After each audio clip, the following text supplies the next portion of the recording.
எல்லாருக்கும்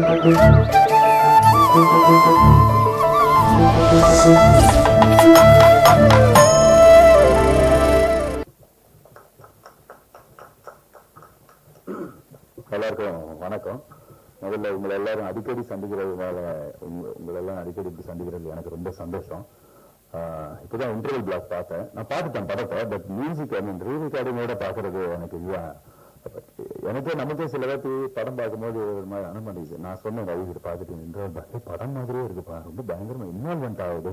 எனக்கே அந்த அழுவ அந்த எமோஷனு பயங்கரமா இருக்கு, ரொம்ப நல்லா எடுத்துருக்காரு லக்ஷ்மண் அப்படி சொல்லியிருந்தேன். அப்போ இன்னும் ஃபர்ஸ்ட்ல இருந்து வந்துடுறேன்னா, first of all thanks to Ashwin and ஜெயநிலரும் கம்மியா பேசினதுக்கு. அப்போ எனக்கு கேட்டேன், இப்போ ரீசர் கேட்டுட்டு இருக்காங்க இல்ல சார் உங்களுக்கு டைரக்ஷன் ஈஸியா இருக்கா, ஆக்டிங் ஈஸியா இருக்கா, ப்ரொடியூசிங் ஈஸியா இருக்கு? சொன்ன எல்லாரும் ப்ரொடியூசிங்ல இருந்து வேற போறாங்க, நீங்க ப்ரொடியூசிங் வந்திருக்கீங்க. நான் சொல்லிட்டு ப்ரொடியூசிங் தான் ஈஸியா இருக்கு, ஏன்னா நான் எதுவும் பண்றது இல்லை, எல்லாம் சார் தான் பண்றாரு, பேர் மட்டும் தான் அப்படின்னு சொல்லிட்டு இருந்தேன். சார சொல்றதுதான் இந்த மாதிரி நமக்குள்ளே சொன்ன மாதிரி இருக்கும். ஸோ நெக்ஸ்ட் அன்சிகா கிட்ட வரேன். அன்சிகா ஃபர்ஸ்ட் எங்கேயும் காதல் பண்ணோம் அப்படின்னு நைஸ் ஜேர்னி. அந்த சார் அப்ப பாக்குறதுக்கும் இப்போதைக்கு என்ன சார் டிஃபரன்ஸ் அன்சிகா கிட்ட எப்படி வரேன்? அப்ப திருப்பி அதே தான் சொன்னேன் என்கிட்ட. அப்ப அம்மாவோட வந்தாங்க, இப்ப இன்னும் இம்ப்ரூவ்மெண்ட் ஆகி அம்மா எல்லாமே வர்றாங்க, அதே பெரிய இம்ப்ரூவ்மெண்ட். நல்ல தமிழ் பேசுறாங்க.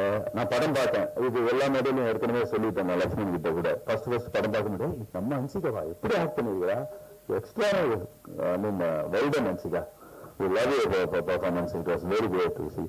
And ரவி இப்பதான் எனக்கு தெரியும், ரவி வந்து 20வது படம். எனக்கு என்ன ஆசைன்னா ரவியோட இது வந்து நிறைய பேசியாச்சு, 25வது படமும் பிரபுதேவ ஸ்டுடியோஸ்ல பண்ணணும், 50வது படமும் பண்ணணும், 100வது படமும் பண்ணணும். அந்த மாதிரி அதுக்கு நடுவில் பண்ணலாம், பட் இருந்தாலும் லேண்ட்மார்க் படத்து அந்த மாதிரி அந்த ரிலேஷன்ஷிப் இருக்கணும். அவர் சொன்ன மாதிரி எனக்கும் சரி கணேஷ் சாருக்கும் சரி ரவி நல்லா இருக்கணும், அவ்வளவுதான்.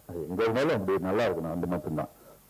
அப்புறம் லக்ஷ்மண் அவர் சொன்ன மாதிரி 5வது படத்தை எடுக்கிற 2வது படம் எனக்குமே ரொம்ப கஷ்டமான படம். நான் ஆக்சுவலா ஃபர்ஸ்ட் கதை மட்டும்தான் கேட்டது, அதுக்கப்புறம் நான் கதை கேட்டேன், நல்லா இருந்துச்சு, ஒரு சின்ன பாயிண்ட் சொன்னாங்க, அதுலயே எனக்கு பிடிச்சி போச்சு.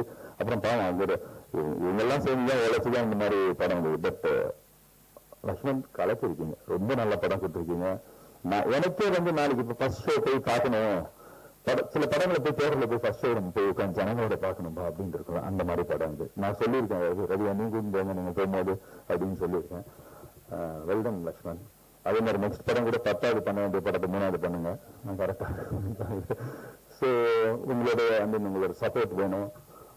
ஹோட்டல்ஸ் அப்புறம் லக்ஷ்மணோட டீம், அவங்க டீம் இருக்கு, ரொம்ப நல்ல ஒர்க் பண்ணிருக்காங்க. மியூசிக் டைரக்டர், கேமராமேன், வெல்டன் எல்லாருக்குமே அவங்களோட பெஸ்ட்டை கொடுத்துருக்காங்க இந்த படம். அது இந்த பெரிய படமா இருக்கு, ரொம்ப நல்லா இருக்கு. அந்த அரவிந்த் சாமி சார் வந்து இதுக்கு முன்னாடி அந்த சமயத்துல அப்படியே சாஃப்டா பார்த்துட்டு டக்குன்னு இவர் இப்படி பார்க்கும்போது வேற மாதிரி இருக்கு, எனக்கு பார்க்கணும் போல இருக்கு, ரொம்ப நல்லா எக்ஸ்ட்ரானவே பண்ணியிருக்கேன். நீங்க படம் பார்க்கும்போது தெரியும், ரவியும் சரி அரவிந்த் சாமி சரி 3 பேரும் விளையாடி இருக்காங்கன்னு தான் சொல்லும். That credit goes to Lakshman and thanks for giving this film the full team. நீங்களும் என்ஜாய் பண்ணீங்க. தேங்க்யூ.